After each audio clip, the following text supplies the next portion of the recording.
kit-kit mo talaga. Virgie, ikaw ba yan? O bakit, Maymay? Tinatawag mo ba ako? Ang OA mo naman. Tapos, ang lakas-lakas pa ng boses mo. Abot dun sa kusina namin. Siya nga pala, Maymay. Ito na yung spaghetti, oh. Ha? Anong OA, Virgie? Para kasing may narinig akong naglalakad. Kaya tinawag kita. Ha? Anong naglalakad, Maymay? Tayong dalawa nga lang dito sa bahay namin eh. Hay nako, ewan ko sa'yo, Maymay, kung ano-ano na lang pinagsasabi mo.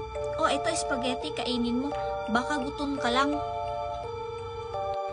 Oo nga, Virgie, no? Baka gutom lang to.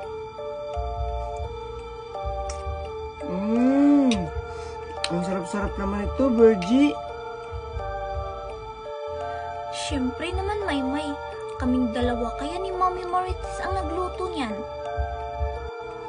Kaya pala sobrang sarap, Virgie. Wait lang, Maymay, ha? Pupunta muna ako sa CR namin.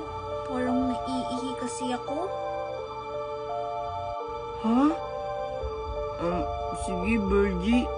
Bilisan mo, ha? Ang OA mo naman, Maymay. Parang ayaw mo nang magpaiwan sa akin, ha? Eh, wala namang multo dito sa bahay namin. Bakit, Virgie? Sinabi ko bang may multo dito sa bahay nyo? Hindi. Pero para kasing natatakot ka eh. Iihi lang naman ako saglit. Hindi ako natatakot, Virgie, no? At kung may multo man dito sa bahay nyo, baka sila pa yung tatakutin ko. Sige, Maymay. Diyan ka lang muna, ha? Iihi lang ako saglit. Sige, Virgie. Pero bilisan mo ng konti, ha?